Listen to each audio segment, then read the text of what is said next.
Students, मेरा नाम ऋषि छतवानी है। मैं एक चार्टर्ड अकाउंटेंट रहा हूं और अभी गवर्नमेंट कॉलेज में असिस्टेंट प्रोफेसर के पद पे हूं। इन दिनों में हमारी स्कूल लेक्चरर सीरीज चल रही है और ये हमारा 38वां वीडियो है, 38वां वीडियो है। हमेशा की तरह इसमें हम 10 MCQ सॉल्व करेंगे। चलिए शुरू करते हैं। क्वेश्चन कहता है right share enjoy preferential rights with regard to. तो जो राइट शेयर्स होते हैं उनका एक प्रेफरेंशियल राइट होता है। कहता है हिंदी में अधिकार अंशों के संबंध में किस प्रकार का अधिकार प्राप्त होता है। क्या उन्हें, पहला ऑप्शन है कि उन्हें डिविडेंड पेमेंट में प्रेफरेंशियल राइट होता है, यानी उनको डिविडेंड पहले मिलता है। बी में लिखा है पेमेंट ऑफ रिटेन्ड अर्निंग, कि उन्हें रिटेन्ड अर्निंग में से जो हमारे बचे हुए प्रॉफिट्स हैं, रिजर्व्स वगैरह हैं, उनमें से प्रॉफिट हो सकता है, ये उनका प्रेफरेंशियल राइट है। उनको कैपिटल के मामले में पहले पेमेंट होगा, ये उनका स्पेशल राइट है। या सब्सक्राइबिंग इन फ्रेश इशू, वो फ्रेश इशू में सब्सक्राइब कर सकते हैं, ये उनका राइट है। तो जो डी ऑप्शन है सर, ये उनका राइट है। बहुत सिंपल समझिए। देखिए सर, अगर मान लीजिए कि एक कंपनी ने सन 2015 में शेयर इशू किए, उसके बाद कंपनी 2020 में फिर से शेयर इशू करना चाहती है, तो कंपनी क्या करेगी, या आइडियली कंपनी को क्या करना चाहिए कि जब 2020 में कंपनी दोबारा से इशू करेगी तो पहले वो इनको पूछेगी, क्योंकि ये पुराने होल्डर हैं जिन्होंने एक नई कंपनी को पैसा दिया था, उस समय उन्होंने पैसा दिया था, विश्वास किया था।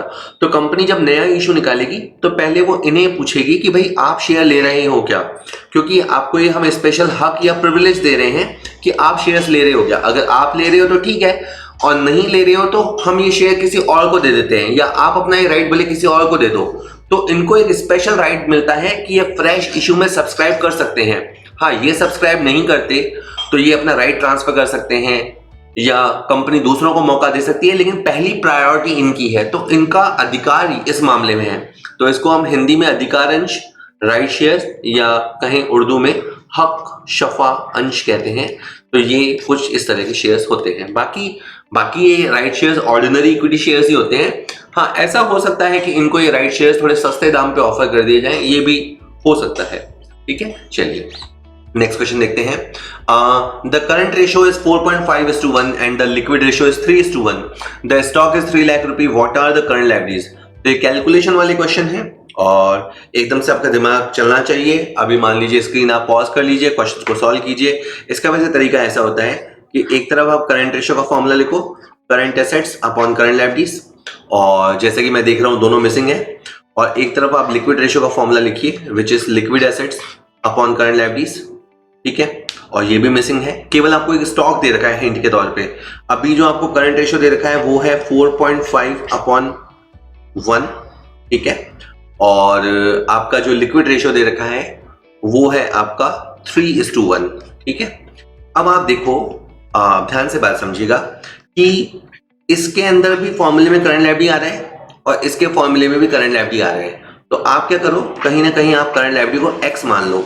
ठीक है, तो अब देखो करंट एसेट मुझे नहीं पता है और करंट लायबिलिटी को मैं एक्स मान रहा हूं। ठीक है, इसी तरह से मुझे लिक्विड एसेट्स नहीं पता है और करंट लायबिलिटी को मैं एक्स मान रहा हूं। तो दोनों तरफ मेरा इक्वेशन चल रहा है, लेफ्ट साइड में भी और राइट साइड में भी। अब इसको जब सॉल्व करते हैं क्रॉस मल्टीप्लाई में, तो करंट एसेट्स की वैल्यू आती है 4.5x। आप आराम से देखिए, करंट एसेट्स की वैल्यू आ रही है 4.5x। और इसी तरह से आप देखिए आपकी जो लिक्विड एसेट्स है उसकी वैल्यू आ रही है 3x। तो इधर आ रही है 4.5x, इधर आ रही है 3x। अब आप ये जानते हैं कि करंट एसेट्स में से अगर स्टॉक को माइनस कर दे तो लिक्विड एसेट्स आ जाता है। वैसे दो चीजें माइनस होती है, प्रीपेड भी माइनस होता है, but we don't know about the prepaid expenses, और स्टॉक के बारे में हमें तो पता ही है। तो आपका जो करंट एसेट्स है वो है आपका 4.5x, और जो आपके स्टॉक की वैल्यू है वो है 3 लाख रुपया, और लिक्विड एसेट्स की आपकी वैल्यू है 3x। थोड़ा सा आप साइड चेंज करेंगे तो माइनस का 3 लाख उधर चला जाएगा, पॉजिटिव हो जाएगा, और 3x इधर आ जाएगा तो माइनस हो जाएगा, तो 1.5x हो जाएगा। तो आपकी इस तरह से x की वैल्यू 2 लाख आ जाएगी। इससे कैसे आ जाएगी, 3 लाख के नीचे 1.5 रखेंगे तो आपकी x की वैल्यू आ जाएगी, यानी आपकी करंट लायबिलिटी की वैल्यू आ जाएगी, क्योंकि x का मतलब हमने करंट लायबिलिटी माना था। और अब आपसे ये चाहे जो पूछ सकता है, वैसे इसने by the way current liability ही पूछा है, तो मेरा करंट लायबिलिटी का वैल्यू आ गया है 2 लाख रुपया। बाय द वे मुझसे करंट एसेट्स पूछता, अगर मुझे करंट एसेट्स पूछता तो मैं 4.5 × 2 तो 9 लाख रुपए। अगर ये बाय द वे मुझसे करंट एसेट पूछता तो 9 लाख होता, और अगर मुझसे लिक्विड एसेट्स पूछता तो 3 × 2 लाख, लिक्विड एसेट्स पूछता तो 6 लाख होता। और करंट एसेट्स और लिक्विड एसेट्स का जो डिफरेंस है वो तो स्टॉक है ही, वो तो दिख ही रहा है। ठीक है, तो हो जाएगा। तो बस क्वेश्चन लगाना आना चाहिए। अच्छा, कई लोग कहते हैं सर जो पहले प्रीवियस एग्जाम हुए उनमें तो है ना ऐसे प्रैक्टिकल क्वेश्चंस आते नहीं है, या 4-5 ही आते हैं, या इस टॉपिक में तो नहीं आते। मैं कहता हूँ यार इतनी आप पीएचडी कर लेते हो प्रीवियस पेपर पे, बुरा मत मानिए, प्रीवियस पेपर देखने चाहिए ताकि एक आपको डिफिकल्टी लेवल का अंदाजा हो। लेकिन आप एक बात समझिए कि जो पेपर 2, ढाई, 3 साल पहले हुआ, मान लीजिए 2 साल 3 साल पहले हुआ, अब वही पेपर, वही पैटर्न, उसी तरह का थ्योरी या उसी तरह का प्रैक्टिकल रिपीट होगा, ये आप कैसे कह सकते हो? ये चलो कल को उसने अगर प्रैक्टिकल दे ही दिया तो तुम क्या ही कर लोगे उसका, उसने आउट ऑफ द सिलेबस तो दिया नहीं है।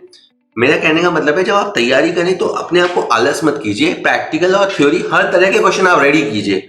कुछ भी वो पूछ सकता है, अगर वो सिलेबस में है तो आप कहीं से भी उसको चैलेंज नहीं कर पाओगे, क्योंकि पुराने पेपर नए पैटर्न की गारंटी नहीं होते हैं, ठीक है। और एग्जामिनर चेंज होते हैं, उनका थॉट पैटर्न चेंज होता है, मे बी वो नए मिजाज का हो, दूसरे तरह का हो, बना दे। जो पहले था वो थ्योरी में बिलीव करता हो, दूसरा बंदा प्रैक्टिकल नॉलेज में बिलीव करता हो, तो मेरा कहने का जस्ट मतलब ये है कि आप ज्यादा से ज्यादा क्वेश्चन कीजिए, हर तरह के क्वेश्चन कीजिए, लेकिन जब तैयारी करें तो खुद भी बायस नहीं होना चाहिए। कई बार क्या होता है कि कुछ बच्चों को प्रैक्टिकल सेक्शन अच्छा लगता है तो प्रैक्टिकल करने लग जाते हैं, कुछ लोगों का थ्योरी पार्ट अच्छा होता है तो वो थ्योरी करने लग जाते हैं, फिर उनको प्रैक्टिकल दे दो उनको चिढ़ मच जाती है। आप ये मत कीजिए। आप तो टीचर बनेंगे, स्टूडेंट्स को पढ़ाएंगे और हर तरह के क्वेश्चन आपको उनको कराने पड़ेंगे। आपको कॉन्सेप्ट भी क्लियर होनी चाहिए, आपका प्रैक्टिकल भी क्लियर होना चाहिए। तो होप मैं आपको बात समझा पाया। Next one is the characteristics of a partner organisation is not, साझेदारी संगठन की विशेषता नहीं है, ठीक है। तो ये पार्टनरशिप का क्वेश्चन है। इम्प्लाइड या म्यूचुअल एजेंसी, बिल्कुल सर, पार्टनरशिप के अंदर इम्प्लाइड या म्यूचुअल एजेंसी होती है। मतलब अगर एक्स, वाई और जेड 3 पार्टनर हैं तो एक्स जब कोई काम करता है तो वाई और जेड भी लायबल होते हैं। उस समय एक्स एक तरह से एजेंट की भूमिका में होता है और वाई और जेड ओनर की भूमिका में होते हैं। या इसी तरह अगर जेड कोई काम करता है तो उसके लिए एक्स और वाई लायबल होते हैं, उस समय जेड एजेंट हो जाता है और एक्स और वाई स्वामी या ओनर प्रिंसिपल हो जाते हैं।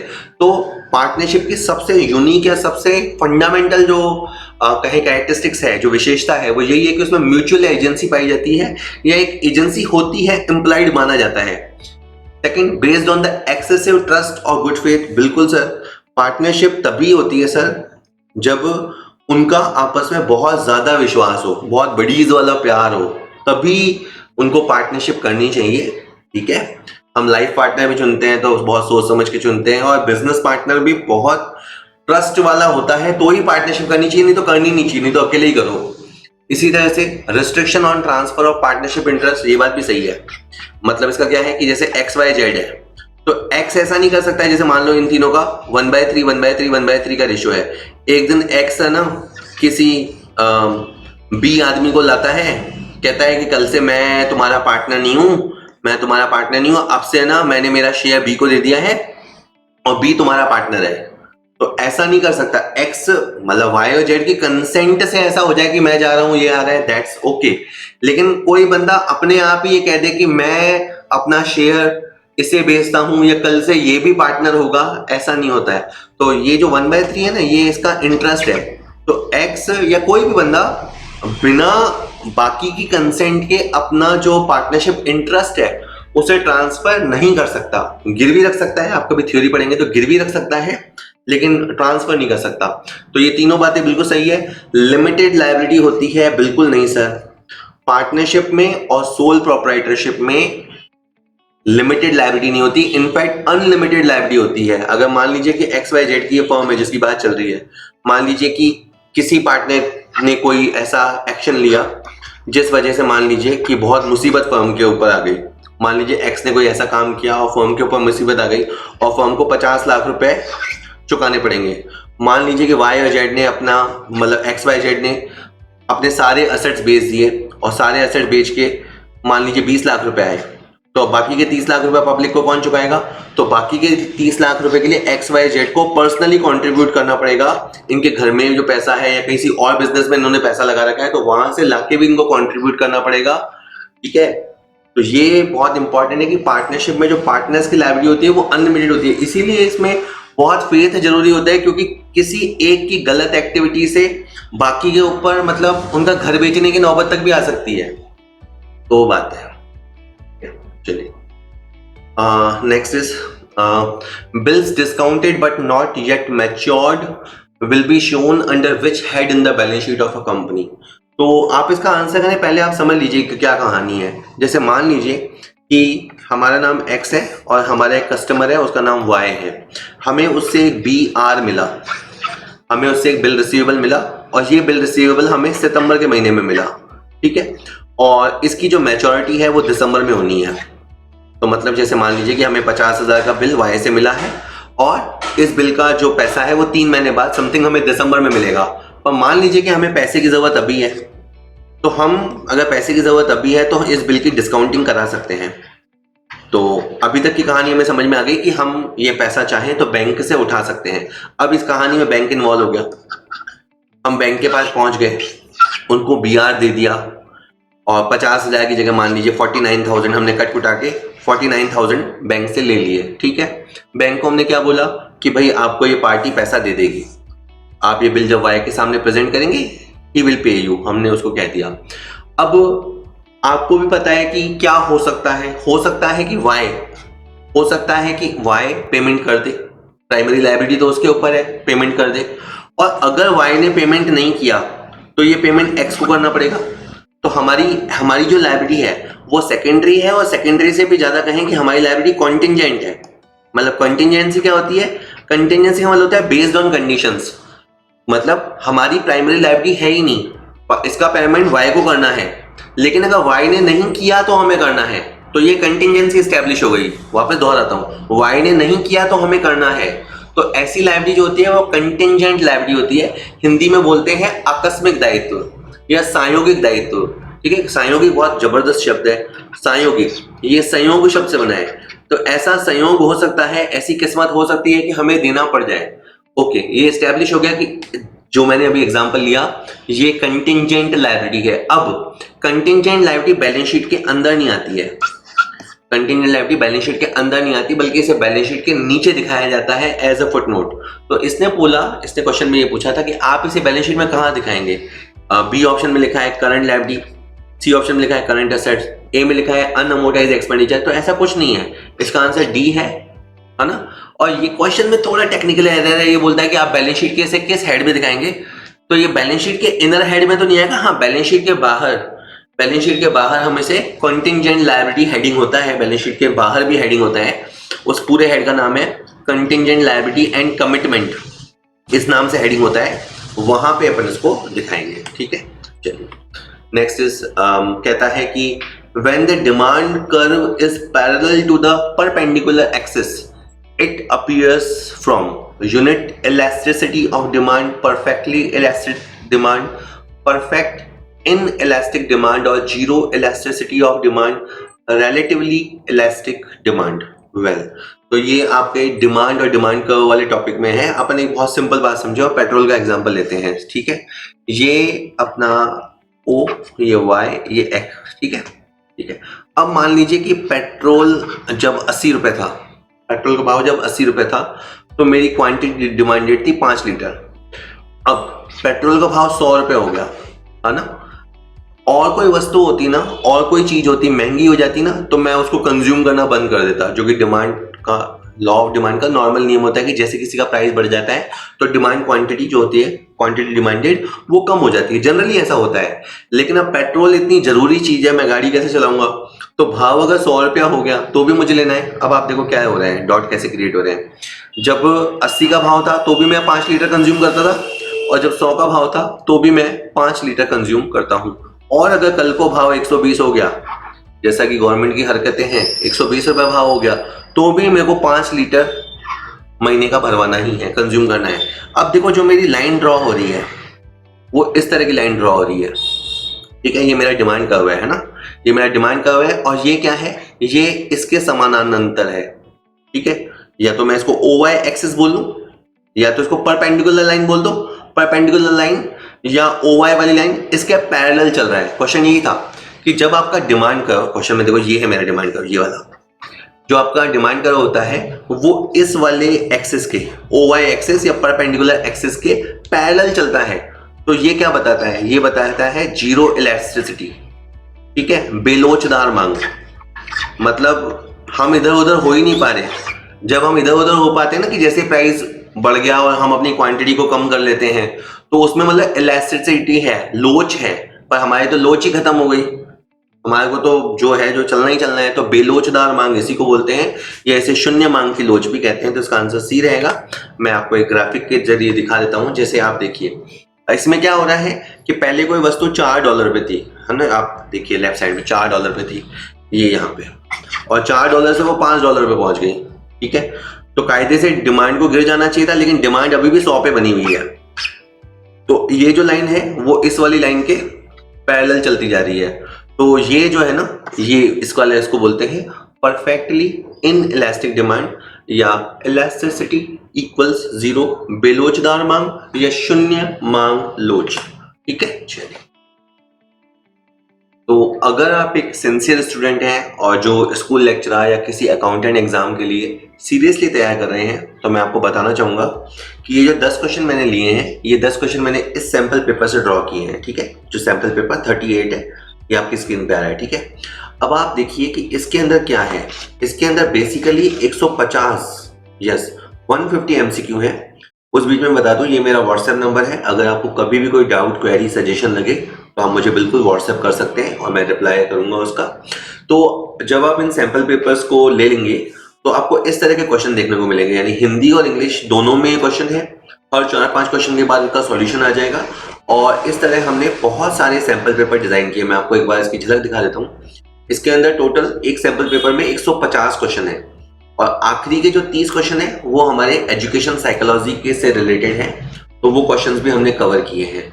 ठीक है, तो अब जो समझने लायक बात है आपके लिए वो ये है कि 50 सैंपल पेपर्स, हम 50 सैंपल पेपर देना चाहते हैं। और जैसे मैंने कहा कि 150 एमसीक्यू एक के अंदर है, तो टोटल जो will get 7500 MCQ.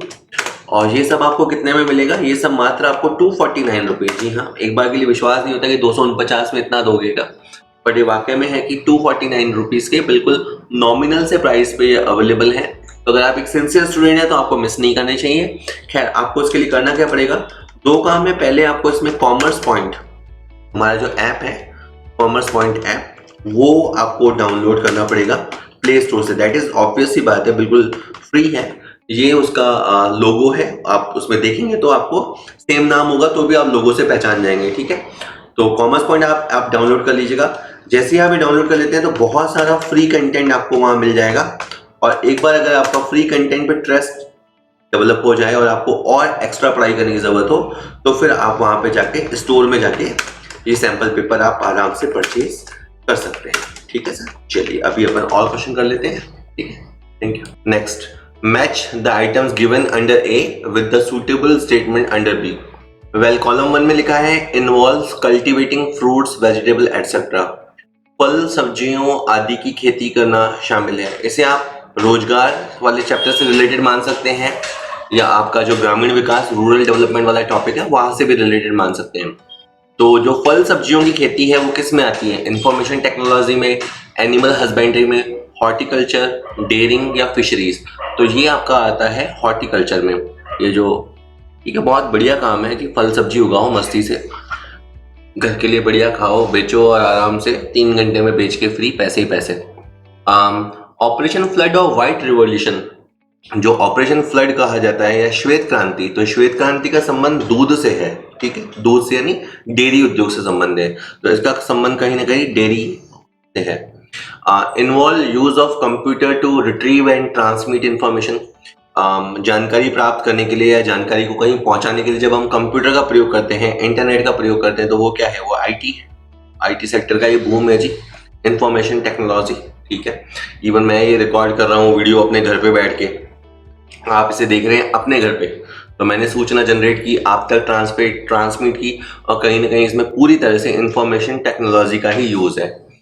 Involve catching, processing और सेलिंग ऑफ एक्वेटिक एनिमल्स। ठीक है, वो एक्वेरियम होता है, ठीक है, जिसमें जलीय जंतु रखते हैं, सरल भाषा में मछली वगैरह।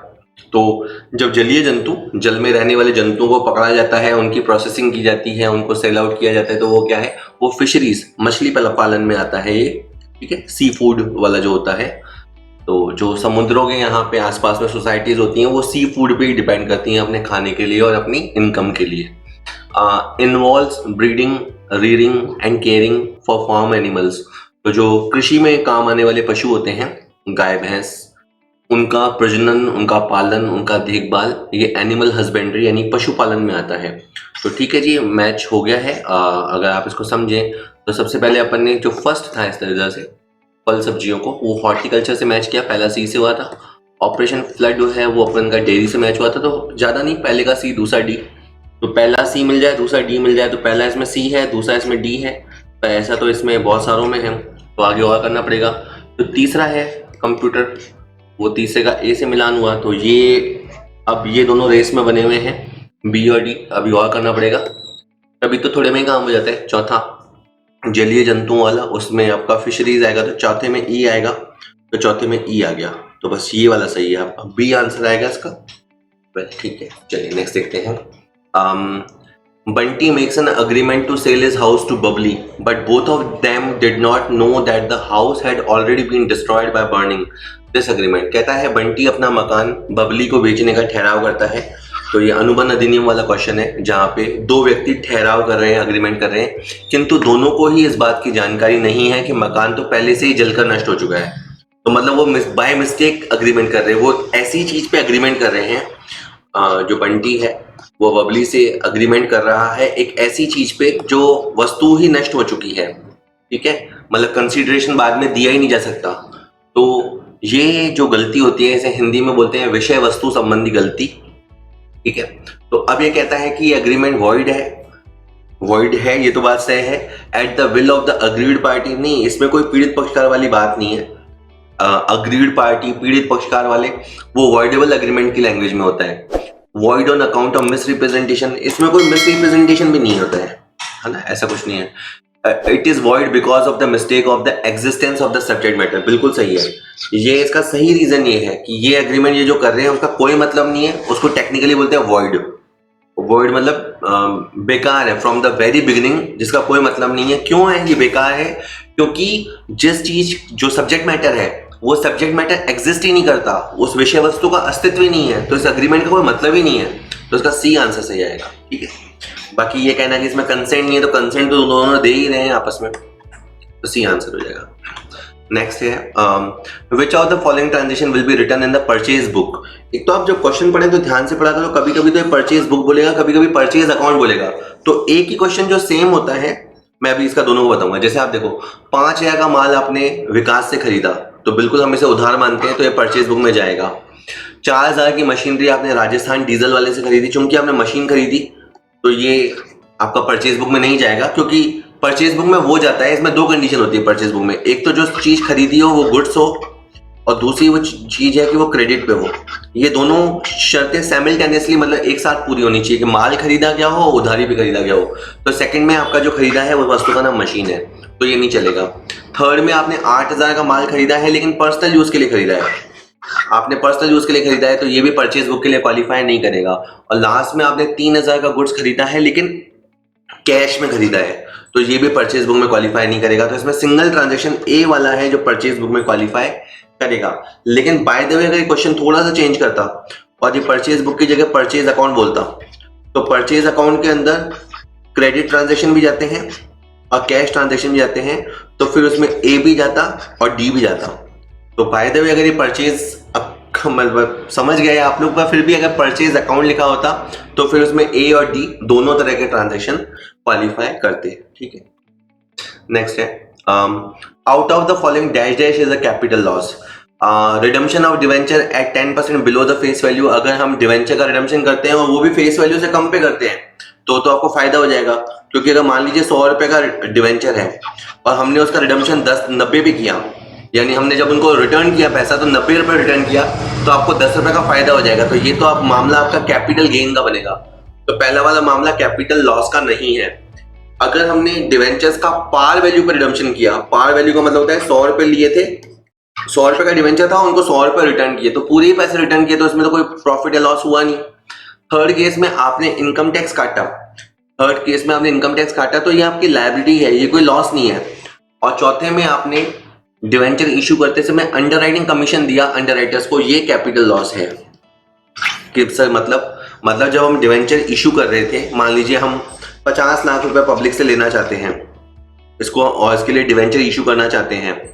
अब हमको लगा कि अगर डिवेंचर पब्लिक ने नहीं लिए तो क्या होगा, तो हमने एक बंदे को हायर किया जिसको अंडरराइटर बोलते हैं, और अंडरराइटर हमें इस बात की गारंटी देता है कि पब्लिक ले लेगी और पब्लिक नहीं लेगी तो मैं ले लूंगा। मतलब अपन सेफ हो गए, एज अ कंपनी अपन सेफ हो गए। अपने डिवेंचर्स या तो पब्लिक लेगी या ये अंडरराइटर लेगा, बदले में हम इसको देंगे, उसे कहेंगे अंडरराइटिंग कमीशन। ठीक है, और अंडरराइटिंग कमीशन इशू से जुड़ा हुआ खर्चा है, तो ये आपका रूटीन खर्चा नहीं है, it is not a revenue kind of loss, तो इसको अपन कैपिटल लॉस की कैटेगरी में रख सकते हैं। तो यही है, डी ही इसका आंसर है, ये आपका कैपिटल लॉस कैटेगरी में आएगा। ठीक है, ओके। इसके बाद है among the following error the error affecting the reconciliation of trial balance is. अब ये 4 एरर दे रखे हैं, कहता है कि कौन आपके ट्रायल बैलेंस को बिगाड़ेगी, कौन आपके ट्रायल बैलेंस को बिगाड़ेगी। तो इसमें क्वेश्चन को देखो समझने के 2 तरीके होते हैं, या तो आप कॉन्सेप्ट से समझो, या एक तरीका ये होता है कि आप सॉल्यूशन करो और सॉल्यूशन में जिस एंट्री में सस्पेंस आएगा उस एरर ने आपको डिस्टर्ब किया होगा। जैसे पहला पॉइंट पढ़ें, हमने मशीन को परचेज किया और जो कैरेज था वो 2 रुपए था और उसे 2000 रुपए था और उसे हमने कैरेज खाते में लिख दिया। ठीक है, तो इसका मतलब क्या हुआ कि हमें लिखना तो चाहिए था मशीन अकाउंट में, लेकिन अपन ने उसको लिख दिया कैरेज अकाउंट में। ठीक है, पर इससे आपका ट्रायल बैलेंस डिस्टर्ब नहीं होगा, है ना। मैं यहाँ पे लिख रहा हूँ ओके, मतलब ये गलती तो है पर इससे आपका ट्रायल बैलेंस डिस्टर्ब नहीं हुआ। क्यों नहीं होगा, क्योंकि मशीन अकाउंट की जगह पैसा कैरेज अकाउंट में चला गया, तो पैसा डीआर का डीआर में ही रहा, तो आपका ट्रायल बैलेंस मैच हो जाएगा। सेकंड में आपने 15,000 का माल परचेज किया, लेकिन आपने उसे सेल्स टर्न समझ लिया, तो जो पैसा आपको परचेज बुक में चढ़ाना था वो पैसा आपने सेल रिटर्न बुक में चढ़ा दिया, तो भी आपका ट्रायल बैलेंस अग्री कर जाएगा, आपका ट्रायल बैलेंस मैच हो जाएगा। ठीक है, मिस्टेक तो है, लेकिन परचेज डीआर करने की जगह आपने सेल्स टर्न को डीआर कर दिया, तो आपका डेबिट साइड ओके है, तो आपका ट्रायल बैलेंस अग्री कर जाएगा। तीसरे में आपको जो पैसे मिले थे वो सोहन से मिले थे और सोहन वाले पैसे आपने मोहन में जमा कर दिए, तो इसका मतलब क्या हुआ, आपको सोहन लिखना था, सोहन को क्रेडिट करना था, लेकिन आपने मोहन को क्रेडिट कर दिया, तो भी आपका ट्रायल बैलेंस ओके है, दैट इज मैच हो जाएगा। एरर है पर मैच हो जाएगा, तो इन तीनों मामलों में मैच हो जाएगा। चौथे मामले में omitted to include the creditor of 10,000 in the list of creditors। चौथे मामले में क्या हुआ, एक क्रेडिटर था और हम उसे लिस्ट ऑफ क्रेडिटर में डालना भूल गए। इसे यूं समझिए कि हमारा एक क्रेडिटर है 5,000 का, एक बी क्रेडिटर है 10,000 का, एक सी क्रेडिटर है 15,000 का। इन सब का जो टोटल होता है उसे क्रेडिटर अकाउंट के नाम से दिखाते हैं। लेकिन जब हम इसका टोटल निकाल रहे थे तो मान लो हम एक बंदे को लेना भूल गए, तो इसका मतलब क्या हुआ, जब हम एक बंदे को लेना ही भूल गए, लिस्ट में शामिल करना ही भूल गए, तो क्रेडिटर्स का जोड़ बिगड़ गया। तो आपका मतलब सीआर साइड बिगड़ गया। अब आपका डीआर साइड ओके है, लेकिन आपका सीआर साइड बिगड़ गया, तो ये वन साइडेड एरर है, और इसकी वजह से आपका ट्रायल बैलेंस मिसमैच हो जाएगा। तो ये जो मैंने बताया ये कॉन्सेप्ट वाला तरीका है। दूसरा ऑल्टरनेटिव तरीका क्या हो सकता था कि आप पहले का आंसर सोचना। आप जब पहले का आंसर सोचेंगे तो आपका आंसर आएगा मशीन टू कैरेज। दूसरे का आंसर आप सोचेंगे तो आपका आंसर आएगा परचेज टू सेल रिटर्न। तीसरे का आपका आंसर आएगा कि आपने मोहन को क्रेडिट कर दिया, तो आपका आंसर आएगा मोहन टू सोहन। इन तीनों एंट्रीज में देखो सस्पेंस नहीं आ रहा, लेकिन जब आप चौथी एंट्री का सॉल्यूशन लिखने जाओगे ना, तो चौथी एंट्री का सॉल्यूशन आएगा सस्पेंस टू क्रेडिटर, और इस एंट्री में सस्पेंस आ रहा है, तो मतलब यही वो एरर है जिसने ट्रायल बैलेंस को डिस्टर्ब किया होगा। ठीक है, होप मैं आपको बता पाया। तो जस्ट इतने ही क्वेश्चन थे, हो गए हैं क्वेश्चंस खत्म। अगर वीडियो काम का लगा हो, यूजफुल लगा हो, वीडियो को लाइक कीजिए, कुछ पूछना हो, बताना हो, कमेंट कीजिए। चैनल को सब्सक्राइब कर लीजिए अगर आप कॉमर्स की बढ़िया से बढ़िया तैयारी करना चाहते हैं। मैं एफर्ट कर रहा हूँ, पूरी कोशिश कर रहा हूँ और इम्प्रूव करूंगा, तो आप इस चैनल को सब्सक्राइब कर लीजिए। इस साल हमारा टारगेट पे है स्कूल लेक्चरर और अगले साल हमारा टारगेट है कॉलेज लेक्चरर। Thank you.